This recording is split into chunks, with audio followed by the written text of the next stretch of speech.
Welcome back to the Creator Spotlight podcast. Today's episode is with Ali Abassi, creator of AI for Work, a 3 times weekly AI focused newsletter and AI prompt library.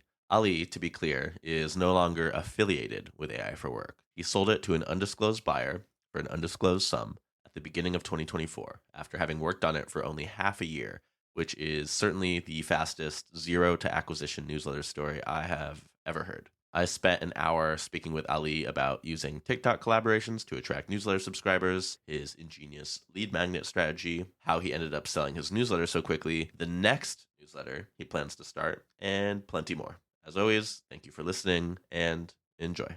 For the listeners, tell me, who are you? What do you do? And why are we talking to you for Creator Spotlight? Yeah, for sure. Okay, so who am I? My name is Ali Abassi, and I'm a creator. My day job is growth marketing. I work specifically on e-commerce brands. So I work with an organization that manages about 13 different brands, and I focus on growing them. I came from the brand side, and then the reason why we're talking is because I recently sold a newsletter that I built. It took me about 6 to 7 months. I started building the newsletter in public on my LinkedIn. I shared pretty much on a weekly basis where I was at with it, what I was doing. So it only makes sense to finish it off with a story about the end of it or the end of my part in it. Yeah, no, that makes sense. I love the building in public thing too.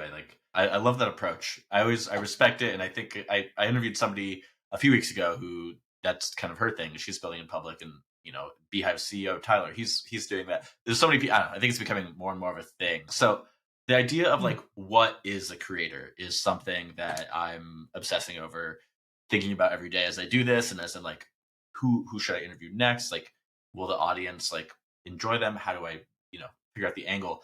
Um, and yesterday I interviewed this guy Andrew Huang, who he's like a YouTuber musician with like over 2 million followers, and he just published this book, Make Your Own Rules. And I read it, Well, and it was good. And one thing that struck me from it is like he came from this musician artist background, and the book is a lot about like kind of speaks to create like traditional creatives, whether it's an artist, musician, whatever, and it's kind of like teaching them basic professional business marketing principles. And I know you studied marketing. I have a marketing background as well, and so I think it's interesting. Where like, a, and I know I'm rambling now, but like a creator, a lot of definitions, but like a creator is a media company is kind of one of the definitions I'm coming around to. But it's interesting where like, not to say you're not a creative person, like a writer, etc., but you came to it really with this like marketing background and marketing knowledge baked in, which is so different than somebody who comes from like this purely creative vision baked in. Like, and again, I think like it's not like one or the other. It's a bit of both. But yeah, I don't know. Do you resonate with that? Like, do you think you came from a marketing angle, looking how to apply your marketing principles to like a personal project? yeah, 100%. Like I listened to like my first million with the Shane sorry, the guys that run it, and I think a lot of people who started newsletters have listened to that and kind of got inspired. But I think only that really targets a niche group of people who are interested in entrepreneurship and ultimately building something. Um, so I think a creator, in my opinion, is somebody who is actively creating versus consuming. Mhm. And it's so easy to consume. It's so easy to get trapped in consumption. But to like take that risk to actually build something or to put yourself out publicly and do something like that, I think that's creator. It doesn't mean you have to be super successful. It doesn't mean you have to like achieve a certain target. But like I think somebody who just uh, puts new information out into the world is I would consider them a creator. Yeah, I like that. So the definition that like I kind of set for myself a few weeks ago before I'd done a bunch of interviews, and it still kind of holds, but I'm starting to change it. I need to reevaluate it. But it's like a 3 pronged thing where and they're kind of ranked. So number one is a person who is consistently creating content and putting it out online for an audience. Number two is it's an unmediated connection between the person and their audience. So like a journalist might have, a newsletter that is just theirs and they're a creator in that capacity. But if they're just a journalist publishing a column in the New York Times every week, not a creator because it's mediated by an editor, by a business, by all these interests. And third is they're monetizing, whether it's directly through like a paid subscription or selling courses or or even just like, to get ahead in your career and you're like trying to build a public presence, like that one For obviously sure. is much more loose. But yeah, I don't know, that's kind of the definition I've gotten to. Do you agree with that? Yeah, totally. I like the journalist who is currently actively working and then sets aside their own project. I feel Hmm. like the risk on that end is like, say you work for the New York Times, but you have your own newsletter.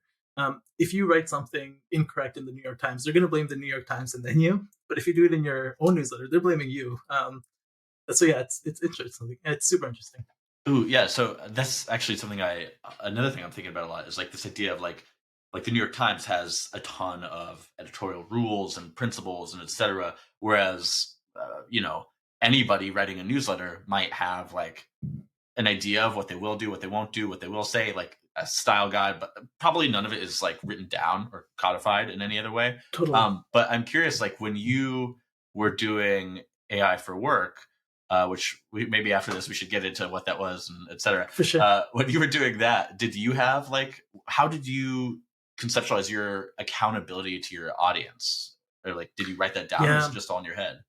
I knew the main thing that I wanted to do was just provide value. I knew that if I could provide value, people would share the content, and that would be I focus on that being the most important channel for growth. It's like if I could do something that actually benefits people, it would be so much easier to grow this thing um, than doing something that looks a little more generic. Yeah, that makes Um, sense. so yeah, I do lots of user polls, tons of emails between me and my users. I used to like when I first started, I sent an email to every single person that subscribed, and I was just like, "Hey, I'm your new best friend in AI. Like, yo, what are you working on? What are you doing?" And that just like it skyrocketed the number of people who joined, who like added me on LinkedIn. I actually had real conversations with real people, met so many people in the AI space. But yeah, just kind of got a grasp of like what people are actually working on or what they're interested in. Yeah, And that's yeah, That's awesome. I want to jump into that, but I also don't want to get ahead of myself here. Going back, so a second ago, you talked about listening to My First Million, and I think I've interviewed about 10 people for this series so far, and 3 or 4 of you have said I was inspired to start a newsletter by My First Million. So let's go back to like let's talk like the full AI for work story, and let's start at the beginning though. So yeah. you're listening to the podcast My First Million, and you're like, I want to start a newsletter. Where do we go from there? And why? Actually, why was it so inspiring? Was it the exits? Is it that it's like a lottery you can win through hard work? What is it? I'm employed full time. I've always wanted to be an entrepreneur, right? So it's like, and I've always overthought the process. But when they started talking about newsletters and they started talking about like just the overall benefits of it, the ease of getting one started, how fast some of them move, that's when I started to get interested in it. Because my initial thought was like, no way, our newsletter is crushing it in 2023. Um, but then as I just consumed more content and started subscribing to more newsletters, I was like, okay, there's real value here. Um, you're definitely building a community. So it was just such a low friction opportunity to start. Reddit, it costs very little to get started. I could get my first 2,500 subscribers, not pay anything for the platform. So like from an idea perspective, there was no barrier to entry. I was ready to go. I was already interested on the topic that I wanted to do. So I would say that was what enticed me. It was like I saw the opportunity. They validated it by just talking about it. Um, I started to do more research on specifically the hustle that Sam started, and I subscribed to it. I paid for it, and I was like, "Damn, this is a really good product." Like, um, so then that just inspired me, and it was just like, okay, there's such a low hanging fruit. Um, the trend around AI is so big right now, and I personally am so obsessed with it. Like, it just makes natural sense for me to do so. Um, so yeah, I just gave it a shot. Well, so talking about the trend with AI, I interviewed somebody for a newsletter for the issue that came out a few weeks ago. This guy Martin Yeah, Crowley with man, AI Tool Report. Martin. Yeah, Yeah, and he said something that was interesting because to me, it's like when something is so trending, it's like risky to start in it because there's so much competition. And he said that like I think he started in March of 2023, was it? And he said if he'd started just 2 months later, he doesn't think it would have worked. That proven wrong by the fact that you started like 5 months later, maybe not 5 months, but you started a few months later, and it paid out for you. So or it worked out for you. So like, why? What was it like? You knew you were entering such a crowded field. What were you? How yeah. did you deal Okay, with so I that? knew I was entering into a super competitive field, and just I read that article. Fantastic job on Uh, that article. Thank Amazing you. job to Martin. Like that's epic. After I read it, I was like, damn, I shouldn't have sold. I should have monetized this thing harder. Um, but yeah. Okay, so what I saw was I saw that they were all growing pretty quickly, like just from their public posts on Twitter and so on. But then I subscribed to so many of them, and I honestly just wasn't impressed with the quality. I thought it was a lot of just like summarization, which was totally cool, but like for somebody who's on Twitter for most of the day, it just wasn't high value to me. And I was thinking to myself because like I was using ChatGPT a lot Mm. at this point, especially from a marketing perspective. And when I would talk to other people, they would tell me that they're using it a lot too. And then I would compare the work that I'm getting and what they're getting. Wow, you're not using it right. So I felt like I had something that I could share with people. And then I was quickly proven wrong. Like my content wasn't that good. So then I had to reiterate it and improve it and improve it and improve it. And then ultimately I landed on something that was worthwhile. So I ended up creating like my own style of prompting that ended up being super useful, and it ended up like helping a lot of people get some really high quality work out of ChatGPT. So I felt like, hey, if I could do something a little bit better than summarizing content, maybe talking about prompting, maybe talking about the techniques that I'm learning, it would be of higher value. And then it ended up being proven right. That was the case. So I think the trend, 100%, you should be going after the trend, right? It just makes the what's the saying? Like a rising tide lifts all boats. It's so much easier to be successful when there's more demand than supply. Yeah. And the opposite is also true.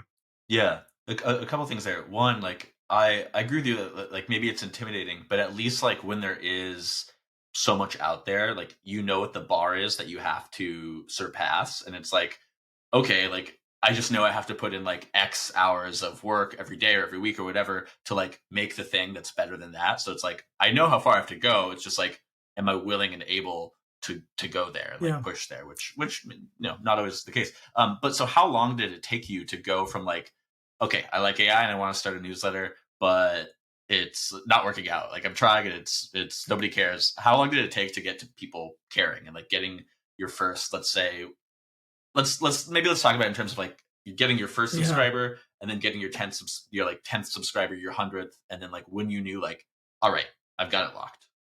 For sure. Okay, so I first started and I had a whole different name for the whole thing. It was called Work AI. Mm. And uh, I just started by posting on LinkedIn. I was just like, hey, I'm starting this newsletter. I'm going to talk about AI. And I kind of just copied what I saw other people doing in the sense of like summarizing information. And my LinkedIn reach was so low. Nobody subscribed, man. My wife didn't subscribe. My best friends didn't subscribe. And I was like, okay, clearly this isn't worthwhile for anybody. And then I think it was like I listened to two videos that really just like kind of shifted my mindset. The first one was an old Peter Thiel video from like way back in the day, and he was talking about how AI is going to be disruptive, but it's going to be like not that important unless they can figure out a use case around work. Then I was like, damn, a work use case makes a lot of sense. And like work, I've already have this one called Work AI because I was in marketing and I was using it almost daily. But I was like, what if I could figure out other people's work? Like, if ChatGPT can do other people's work. And then the second one was just going back to some old Hormozy videos that were in my playlist, and his videos around like uh, I'm losing my train of thought here, but like the A hundred. irresistible offers. Yeah, yeah, yeah, you mentioned Yeah, that. Yeah. yeah. Mhm. So just like how do you create an offer that is like um, stupid to say no to? Um, so then I was like, okay, the demand is going to be around work, and if I just talk to my audience and figure out what people are struggling with, it's like, how do I actually use this for work? That's when it kind of struck me. It's like if I can figure out how to build a lead magnet Mhm. that makes it easy for people to give their email to me, I don't have to post on social. I don't have to have a large network, and I could get them to come to me. Um, and then that's when it took, I would say, about a month of like lots of sleepless nights, a lot of weekends, um, going through. I think I probably spent about $1,000 in API credits, like with OpenAI, trying to figure out this method of prompting. But then once I got it, I was like, oh shit, I got something good here. I mean, a month and $1,000 isn't really that bad to like prove out a business idea ultimately, right? For sure, for sure. Yeah, no, it's definitely not. But I would say I started with a shoestring budget. It was an experiment. Um, I had a new baby at the time, so my wife was like, "Yo, really? Like, you're really going to spend this much time on something that doesn't make any money, Mhm. that you have no idea how you're going to grow it?" So yeah, it was definitely, I would say, a risk in time, but I'm glad it ended up working out. Yeah, $1,000. You could have bought a nice fancy new car seat or something. Exactly, Yeah. exactly. What was I gonna ask? Okay, yeah. So when we were first emailing, you mentioned like this TikTok thing that helped you grow a lot, which I'd love to hear more about that Yeah, because to me, like the idea of like, using TikTok to grow news. TikTok is just notoriously a difficult platform to convert unless you're like for selling sure. consumer goods or now there's TikTok Shop, etc. So how did you use TikTok to get people to subscribe to your newsletter, and how many subscribers did you drive with that? Okay, so I started out like I was like, okay, I need to promote my content. I created my own TikTok channel, and I just was so bad at creating content, specifically like video content. There were people actually commenting. They're like, "Hey, you should improve your speech, or your tonality on this." And I was like, "Oh man, this is embarrassing." So what I did is I just started DMing all the top creators in the space, and then ultimately there was this one guy. His name is Savity Digital. And he ended up commenting on one of his videos because he was talking about prompting, and I was just like, "Yo, that prompt isn't very good. Like, you should check out this website." Um, at this point, I've already created the site, and I'm just trying to share the website with others. And then he ended up responding, and he was just like, "Oh, damn! Like, that's amazing." He ended up making a video about it like within an hour, and the video just immediately took off. He was just like, "These are the best prompts I've ever seen. You have to check it out." He showed a quick example, and his channel, I believe at the time, had about 7,000 subscribers. Um, and the video ended up getting about 500,000 views in like 48 hours. So then from there, I would say like it just started taking off. I think the best day was probably about like 1,500 people signed up on that initial first day. Um, and then I was like, oh damn, I got to keep doing this. So I just started messaging way more TikTokers, and no, honestly, nobody else did anything. It took maybe about another week or two where another guy saw it, came across it, and then I messaged him. He ended up making a video about it, and ended up getting another 300,000 subscribers. Sorry, another 300,000 views. Um, so it was just taking that approach of just like reaching out, saying, "Hey, like you should definitely check this out."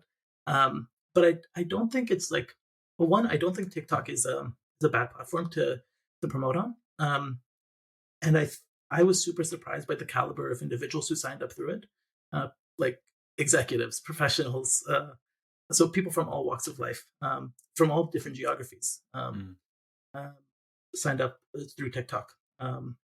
So then I just doubled down on that, and then I ended up just talking to those users, figuring out what they were kind of using it for, and then started building in that. Continuously reached out to people on TikTok. It was super hard to get anybody to do anything about it, but then Savity Digital, he ended up doing a second video, which once again went viral, and ended up getting like 400,000 views. And those two TikToks that he did, along with like a few others that others came across with, just helped the whole thing grow. Wow. People started searching the website on Google, and as a result, the website's organic traffic across the board started to go up. And then I started to, when people signed up for the website, I would ask like, "Hey, where did you find it?" It Manually, started right? Or off, did you have a yeah. survey? I had like on my sign up sheet, I had like you have to put your name, your email, your job title, and you have to give me why you like how you figured Did you make it why you're here. required to sign I up? Like they did, had okay, yeah. I did, and then it started off being all like all TikTok. So then after that, I started noticing a lot more SEO started happening just naturally from other people searching AI for work. And then from there, it started going to like I started to hear about it from conferences. People at work told me about it. My boss told me about it. Colleagues, and then I was like, okay, phew, this is doing exactly what I hoped it would do. But yeah, TikTok was the initial driver that really pushed it, and till the day that I sold it, there were still people coming through from those TikToks. Wow. That's really impressive. Besides TikTok, what else worked for you? Like what were the other levers you were pulling that really worked? Yeah. So after TikTok started to take off there, the second thing was just SEO.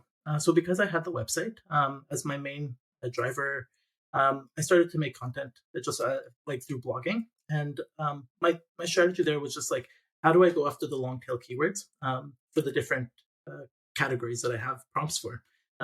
So there would be articles about like lawyers, how to use ChatGPT to write a contract, how to use ChatGPT to create a lesson plan for teachers. And those long tail keywords to this date are still ranking really well, and are driving a ton of traffic. So yeah, I went long tail, and I personally think it's the initial boost of people searching AI for work Mm. from those TikTok videos that helped Google index it and figure out that the site was relevant. Um, so yeah, SEO was the second driver. Um, and then from there, I started to try to optimize things like referrals. But I wouldn't say that it was like a major driver. I think I could have continued to work on that. Now I have to search AI for work in Google and see what pops up because it's like such For a sure. obvious.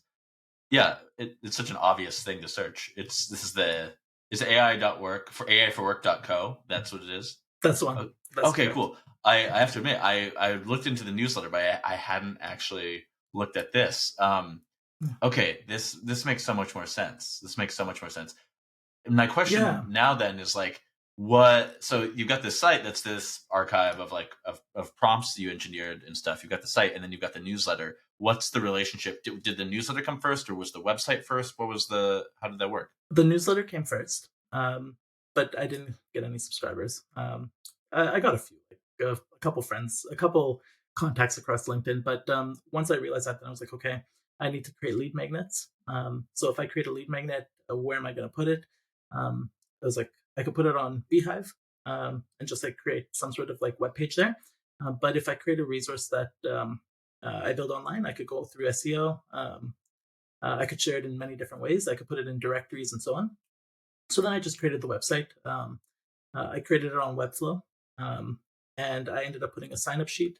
And then I connected the whole thing through Make through the Beehive API. Uh, uh, it was a little challenging at first because this would be like one of the first things that I built. But that's how it ended up working out. So I was like, I need to build something that can get people to give me their email. So then the irresistible offer is just like, if you're an employee at a company and you know that ChatGPT is going to save you time, which everybody's telling you, um, it's simply one click of your job title and you're going to get a library of prompts. I think that's enough for people to give an email out. And then from there, it's just like, can I write newsletters where they're going to like it enough to stay subscribed until they can engage with it? And that's the part where um, I put a lot more effort in after I built the website. Yeah, no, that's awesome because the looking at the website, it's like it's great and so rich with information and like it's I don't know, it's one of those things where like I always whenever somebody signs up for Creator Spotlight and they ask me like, but they're like, hey, I'm starting this newsletter, I have this idea, like, do you have any advice? My number one piece of advice is always like, well, there's two. One is like figure out a niche, like a very specific niche, and then the second is just do it, like Nike style, like you literally just start and then maybe a few weeks into starting, you're like, oh, I should start a website. And then maybe 5 months later, somebody buys your website and your newsletter. It's like because you just started a newsletter about a thing you were interested in. Like you Totally. don't know until you go. Like it's as simple as that. Yeah, It's exactly. I was doing a ton of research in that earlier stages when I was like, okay, there's clearly an opportunity here, and there was a creator spotlight on a gentleman by the name of Saeed, who runs, I believe, Superpower mhm. AI, and I found out that he started his newsletter through a Chrome extension. So he has a Chrome extension that basically uh, adds a user interface on top of ChatGPT, and he ended up getting like 400,000 subscribers in a year. And I read his creator spotlight, and I was like, okay, clearly I'm not the only person thinking like this. Um, and at that point, I was like, okay, this is going to be the right approach. But through this process, like I've had the opportunity to talk to so many other newsletter operators. Creating a lead magnet is probably one of the most important things for an early stage newsletter. If they're not going to be dedicating time, energy, and effort towards advertising, just think deeply about what your user can't say no to and make their lives a little bit easier with a resource. And that resource will get shared amongst community groups. Like Shopify has a channel on YouTube called Learn with Shopify, and they had a video about ChatGPT, and they just mentioned AI for work as one of the ways to do really well. And I was like, I've never mentioned it to them, I've never talked to them, um, but they would have never done that if it was just like a basic landing page. That's amazing. Can you talk more just about lead magnets? Because I imagine most of our, not most, but some of our, listeners might not know what a lead magnet is. What is a lead magnet? It's providing a resource, a free resource in exchange for an email. So why did you make the decision to do this on Beehive as opposed to like Substack, ConvertKit, any of those other ones? Yeah.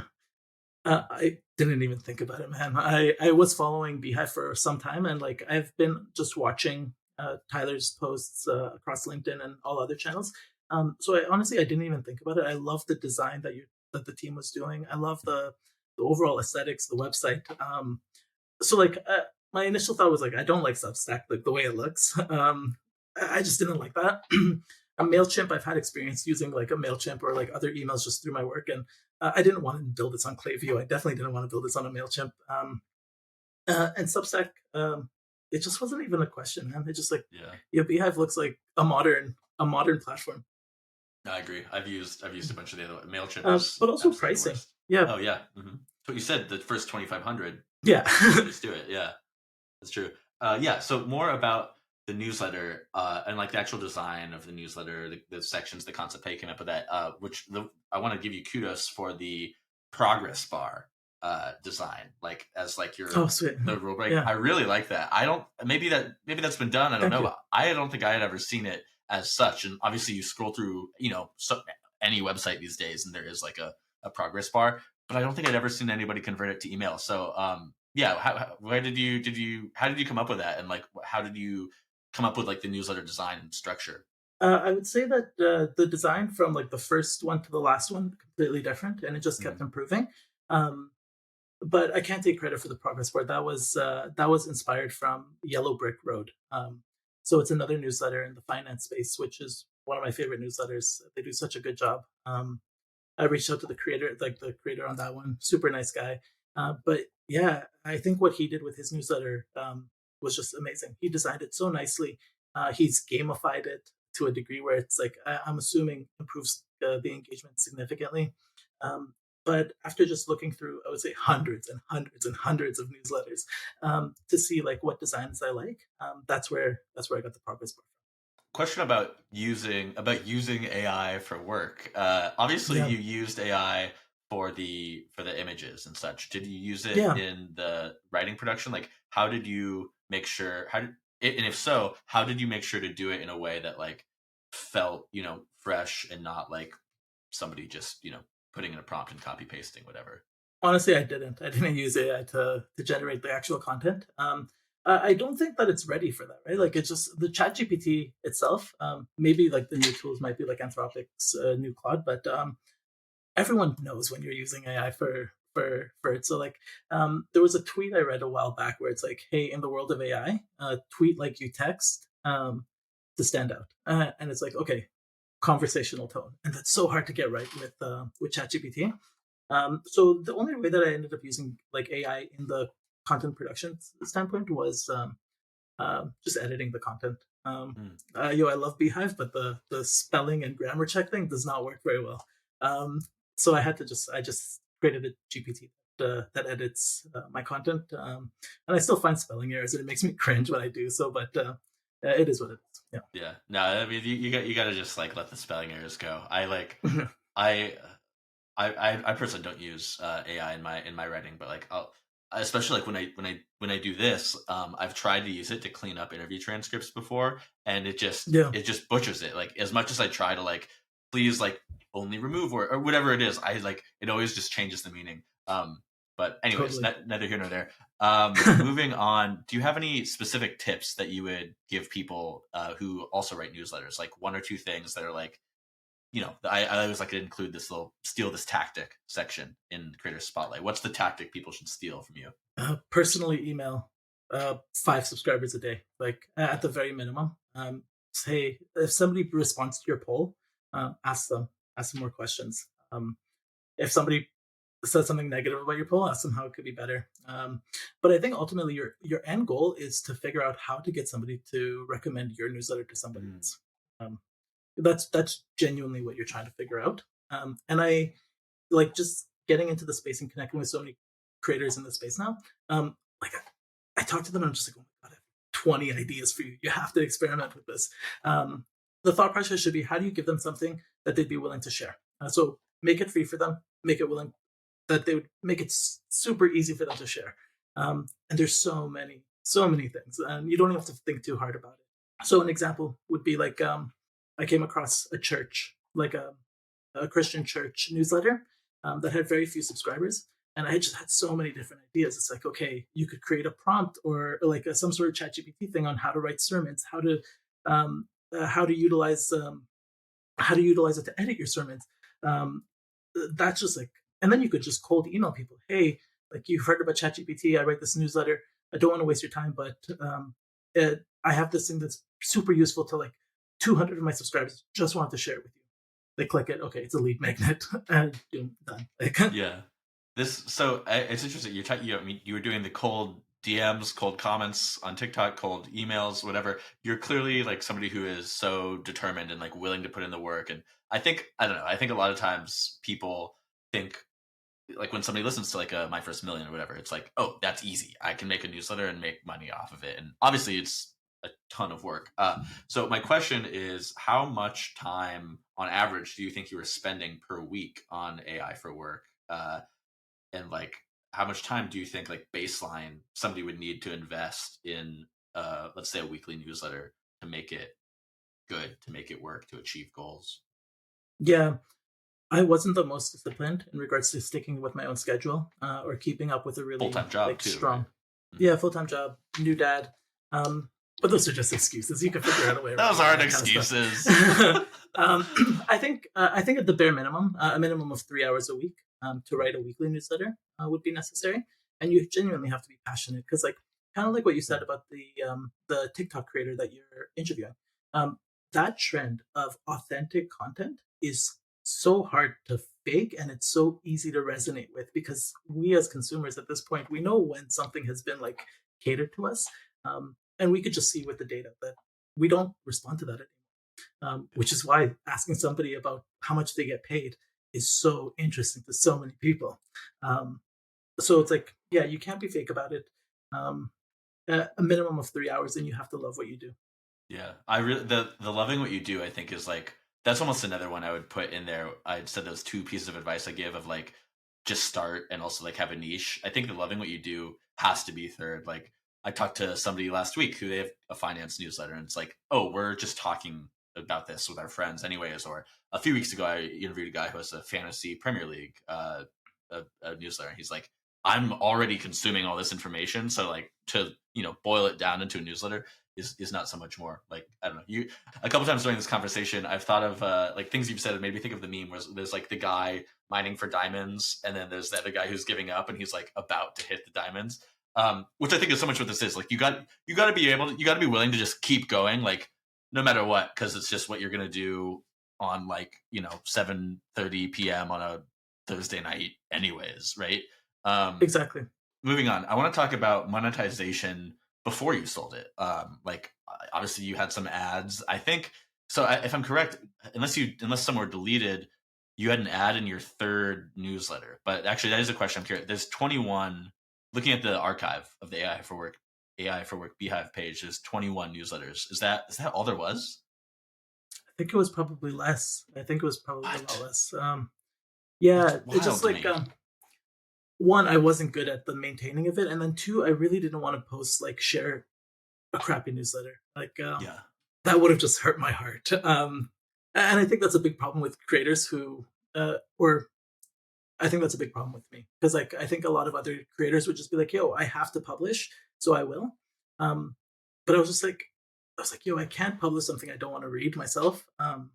So I really struggled with that. I have no advice on that. That's definitely something I need to learn. It's just like how do you do more consistent content when um, you don't find the content very useful. So yeah, I struggled with the timeline, but Well, I guess yeah. No, that first off, that's all really interesting.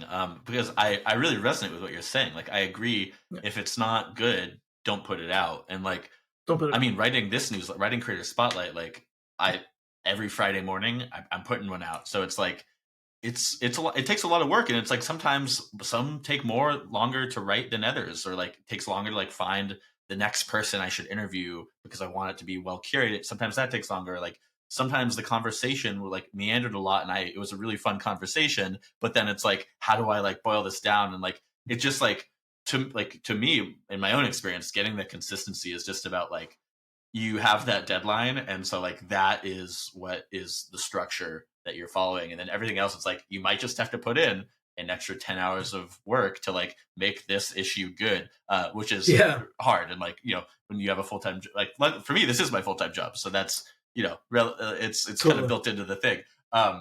But anyways, the question was like, it looks like you had your first sponsored newsletter in the third issue on October Yeah, 5th, with sponsor presented yeah, by AE Studio. So how did you get yeah. this on your third issue?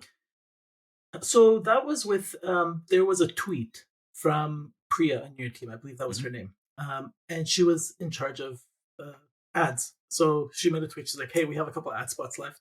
I've never had an ad at this point." I was like, "Please." So I just emailed her, and she's like, "Okay, cool, all good to go. If you could just publish it by this date," and I was okay, cool. I think I made about $60 on that first one, and at that point I was just like, okay, there's an opportunity here. Like Yes. this is real. How many subscribers did you have, by the way, at that point? Do you know? I think it was close to like 7 or 8 thousand at that Oh, point. wow. Oh no, sorry, that's not true. Because I didn't. I think I started publishing when I had 7 or 8 thousand. I think I had probably about 10 to 12 at that point. Wait. You didn't even start publishing the newsletter until you had 7 or 8 thousand? I had one, but then I Okay. didn't do anything weekly or ongoing. But I was emailing each person automatically. Like there was an Yeah. automatic personalized email that would go out for every subscriber. So yeah, there was communication between me and the subscribers, but there wasn't like a weekly newsletter that was on a good schedule. So like I started this thing in I think it was June, July, and Hmm. the third one came out in October. So yeah, That's insane. That's almost like, I mean, it's like stretching the definition of what a newsletter is. It's like sign up for this, and like I will talk to you directly, like at least once, but like don't expect a regular newsletter. That obviously it worked though, and I do want to touch on that for a second, like because you said you hand emailed every person, which I respect, and like whenever anybody yeah, replies to Creator Spotlight, if it's more than just like, okay, or if it's an actual like message, I'll reply, and like I enjoy doing that. So I don't know, how was that for you? And like you must have sent thousands of emails to people, right? yeah. Okay, so there was automation involved in this aspect of Of things. course. So what would happen was, as soon as they would sign up, they would get an email that would just say, "Hey, you're one of my first 1,000 subscribers, and I just recently launched this thing. You could consider me one of your new friends in the AI space. I'd love to just hear how you're using AI today in your work." And then anybody who would reply, then we would go into a nice in-depth conversation. But there were hundreds and hundreds and hundreds of replies. And but yeah, I was sending out thousands of emails.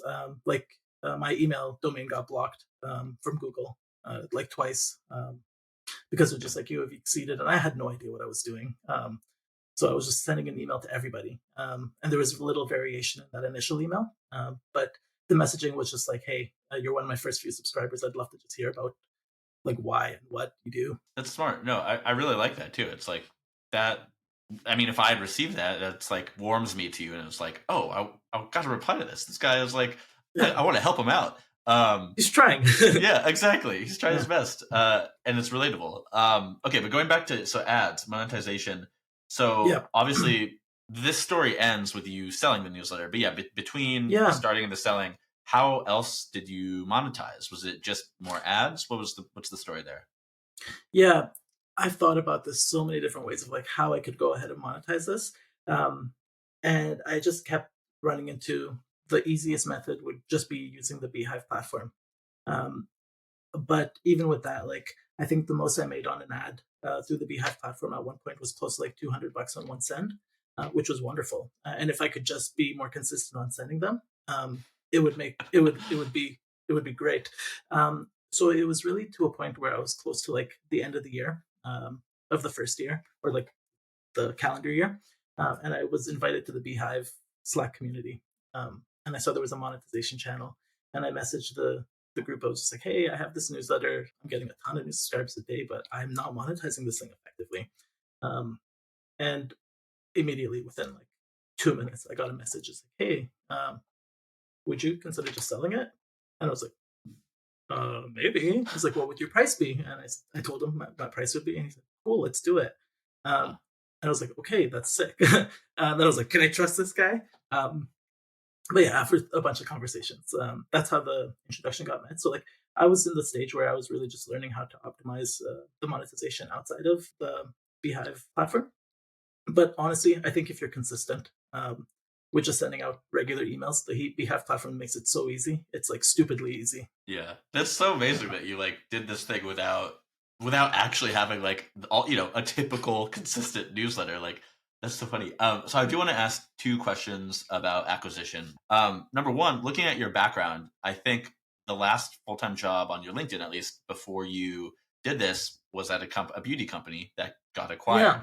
Yeah, And obviously, a company that you don't own being acquired is way different than a for newsletter sure. business that you wrote being acquired. But I don't know. I'm just curious if there were any similarities in those experiences for you at all. So I was okay. So the beauty company was a friend of mine. He owned the company. We met in high school, and then he moved to Vancouver. He reached out to me. He's like, "Hey, what are you doing?" I was like, "Oh, I just left my current job." And he's like, "Yo, come down here, check this out."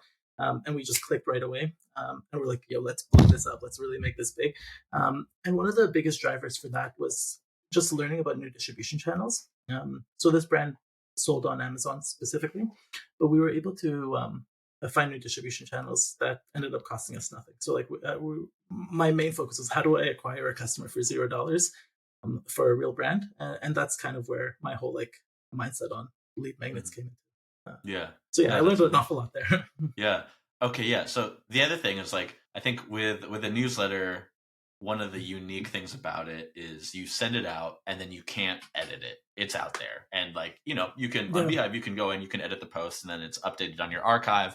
But anybody who has it in their inbox has it in their inbox. And it's like, this idea of like authorship with like you create something, but then it belongs to the audience. Does it belong to the, et cetera, all that kind of thing with for sure. like selling your business, you're doing that on a whole nother scale where it's like it's not an email, it's like an entire business that you built, that you created, that you pour yourself into, and now it's out there and it's somebody else's to change even and do with what they will. Um like what's that experience like? Like are you like, watching it and like checking it out and like, oh, what's changed, et cetera, et cetera. What's it like the after you sell experience? So stressful, man. Like this is your baby. Exactly. Yeah, man. I watch it like a hawk. I literally watch it like a hawk. I see every newsletter that they're pushing out now. They're doing a great job. They're doing Hmm. a wonderful job, but I can't complain on that end. But like when I see something like Shopify putting it in their video and it's no longer owned by me, and people still message me on LinkedIn to this date, where like, "Hey, I really love your prompts. I really love the newsletter. I don't own it anymore."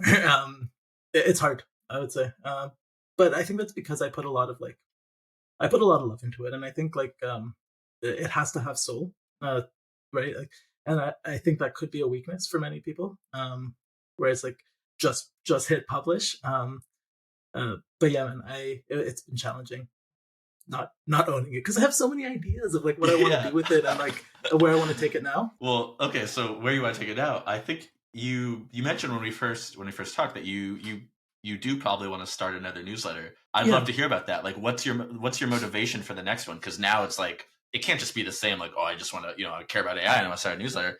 You've been there, you've learned. So yeah, what's next in terms of your next newsletter, yeah. and Okay, why so do you want to start another one? I think every business should have a newsletter. I think it's stupid not to. Right? Like there's it's so hard to get in front of your own customer, which is so stupid. Like the fact that you could post on your Facebook page or on your Instagram and no one who follows you is going to see it is like such a 2024 problem. So it's like, how do you actually get in front of people and actually get them to see it? It's going to be through email. And how do you define your champions? It's people who open those emails. It's people who engage with those emails. So yeah, I think every business on this planet should have a newsletter, um, and I think they should put effort into it, and I think they should build a community around it, and I think it pays dividends. Hmm. So with that, of course, I'll set up another newsletter. Um, but like my next projects, I'm focused on two things right now. So like my first thing is creating a TikTok agency around organic content. So creating a newsletter in that space, I think is worthwhile, um, just because like it's something that I'm interested in. It's something that I'm learning myself, and I just see there's such a huge opportunity for so many brands around short form. And then the second one is around local newsletters. I just think there's such a big opportunity around local newsletters, especially in Canada. I'm not sure if you're aware, but in Canada, like our news agencies here aren't allowed to post on Facebook anymore. Facebook just blocks their whole channel. I had no idea. Uh, Wow. yeah, so like basically, um, the news, like the laws here change where they say, hey, Facebook, if you want to share our stories or well written stories, you need to pay us. And Facebook's like, no, I don't. Like, I just won't show your content. So Canadians don't have any social method of getting their news anymore, which creates a ton of opportunity um, for newsletters in the space. Um, so I think like having a local newsletter for your specific city, town, or block, it just makes you such a powerful individual. Right? Like you could do so much if you had 10, 15, 20,000 people that actually read your local newsletter. That's real revenue that you can drive for small businesses, create real advertising opportunities. So I just feel like that's such a worthwhile thing to do as a side project. So for anybody who doesn't have an idea of what newsletter to start a local newsletter. I love that. I'm actually talking to somebody who did that next week for this series. Oh, So nice. I guess one question is other platforms and the arms of the business. So there's the AI for Work website, which is clearly the lead magnet and such a valuable asset in and of itself. And then there's the newsletter. And when I'm looking right now at the newsletter archive, the Beehive site, and there's the Twitter link, the LinkedIn link, YouTube, TikTok, Facebook, Instagram. And I looked at them all and like you clearly, like I've done for newsletters in the past, I've created like the social accounts, but maybe I don't use them. It's a placeholder, whatever.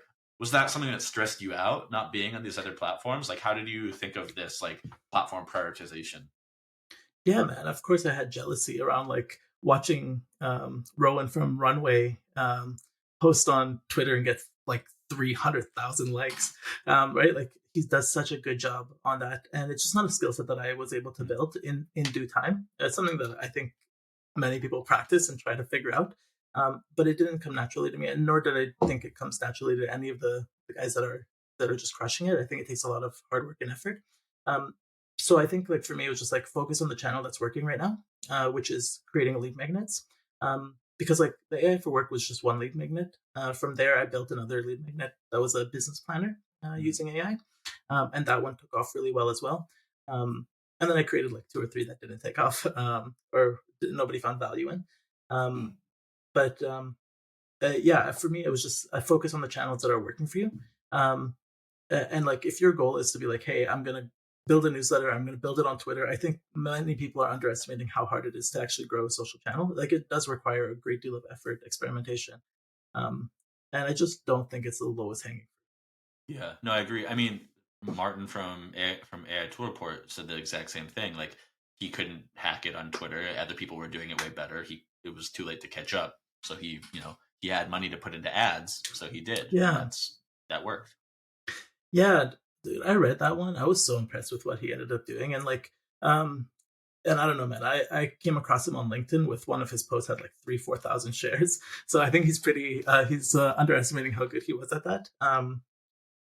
But yeah, man, I feel like the one area that I could have improved on was around paid, um, Mm, which is why I was very focused on like how do I monetize this better. Uh, because I think a lot of creators monetize through boosts and um, through like the spark loops, mhm. which makes a lot of sense. But because I was sending everybody to a lead magnet that was on a website, I wasn't able to put spark loop on it, or the Beehive boost on it.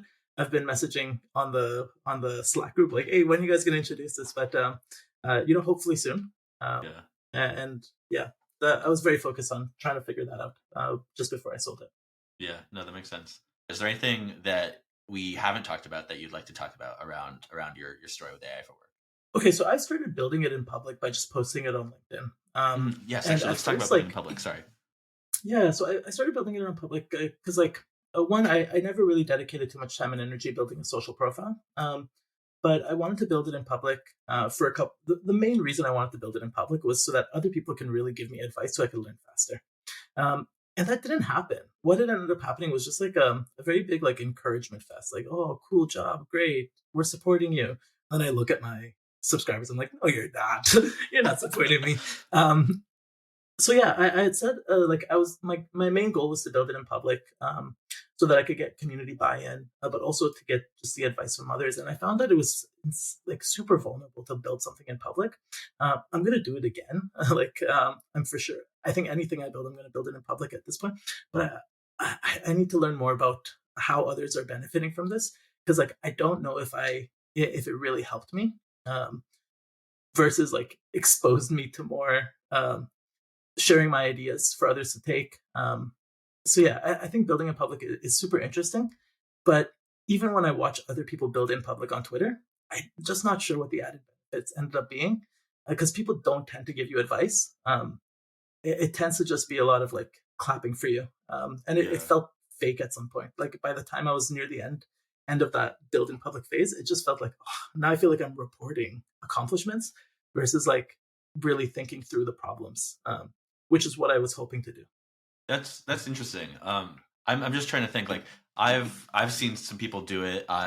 Tyler, the Beehive CEO, he For does sure. it. He's really good at it. I talked to this woman, Jade Bufong Phillips, a few weeks ago for Creator Spotlight. She does it, and like for her, she doesn't have that many subscribers. It's 120, but it like for her too, it's this thing where it's like for her, it helps her process things. Where like every week she puts out this 2,500 word newsletter that has like a win, a loss, a few lessons, any resources she gathered, and like any hacks she figured out. And so for her, she was like, "This is a way for me to process this journey and like the difficulties of it." And it's very vulnerable, right? And then, but she had also like Yeah. tried to do it in the first place, just as like a founder advice thing, and it didn't work. There was no point to it. There was literally no point, like edge, you know. But then she changed it to this concept: 240 days to raise, and then that's what brought me in. Like actually, somebody came into Creator Spotlight as a new subscriber and told me about it, and I was like, "That's a cool concept, 240 days to raise," and that drew me in, you know. And then I was like, "Actually, I want to talk to this person because this is cool." The other thing with advice, when you said that, it reminded me of the last time I applied for a job, and I sent my resume, my portfolio site to a few different friends and stuff, and they'd be like, maybe they'd have one or two items of feedback, and they'd be like, "Looks good, great," but not Yeah. much else. And I wasn't getting like enough like replies. But then I sent it um to another person who like spent time on it, and then we had a call, and he talked to me about it for an hour.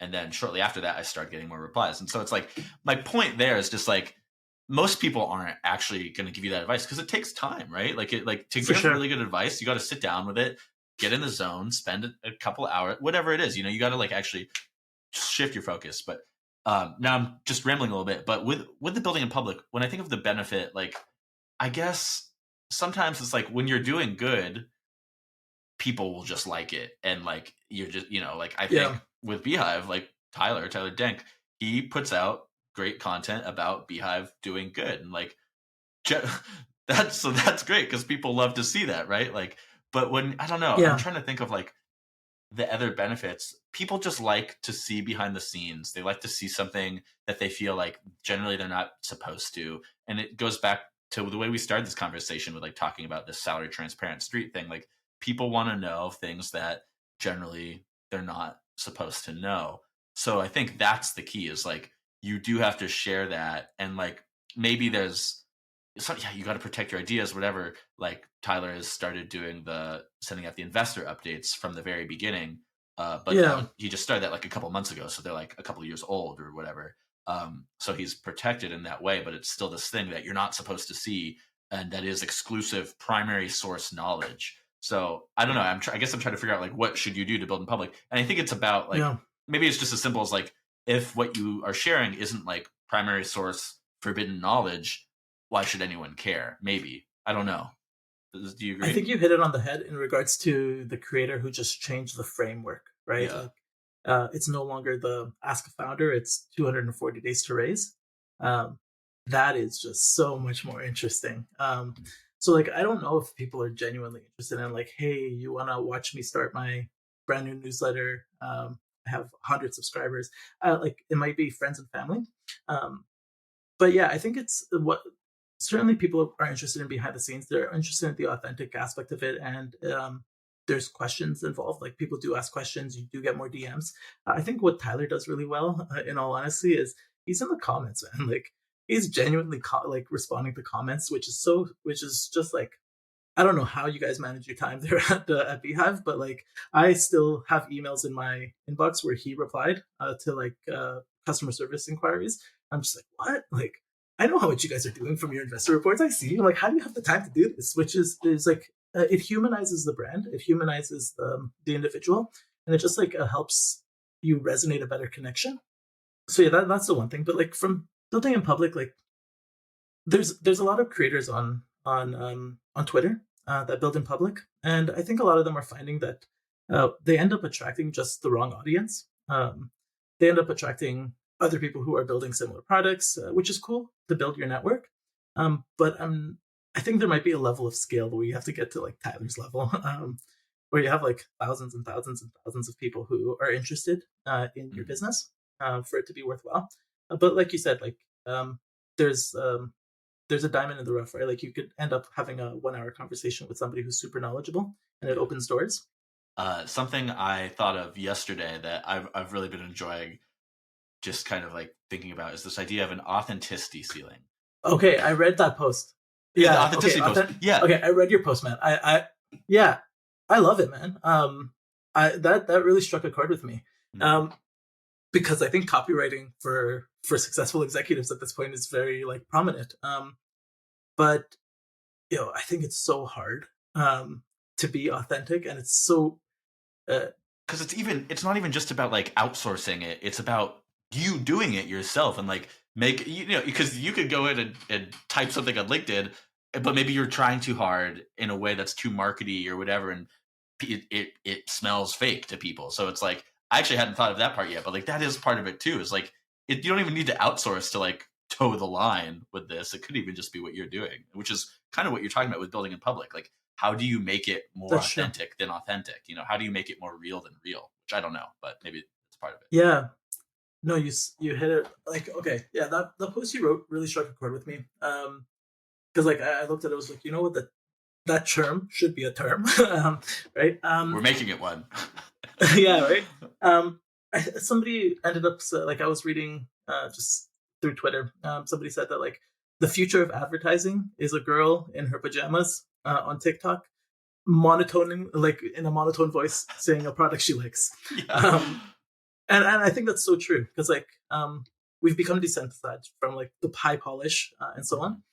And I think that's why salary transparency is so interesting to so many people because you it's real. Um, Yeah. yeah. No, it's good. I think that's a good note to end it on. Where we've covered a lot, but before we cut the recording, is there anything you want to plug right now, or anywhere people should find you online so you can start building in public better? Just on LinkedIn. Yeah, I'm on LinkedIn. No, nothing I'm interested in plugging. I think like the main reason why I wanted to do this this one is I've had the opportunity to talk to like hundreds of creators now just through the process of research, and I find like the one thing that most people are interested in is how to get to their first 10,000 subscribers. And my advice there is just like don't look at the traditional methods. Do outreach. Go find ways to figure out like the main thing you should focus on is how do you get in front of your user, and how do you give them something that they can't refuse. And you could get your first 1,000 pretty damn easily by just putting in a little bit of effort of outreach. Go to them versus them come to you.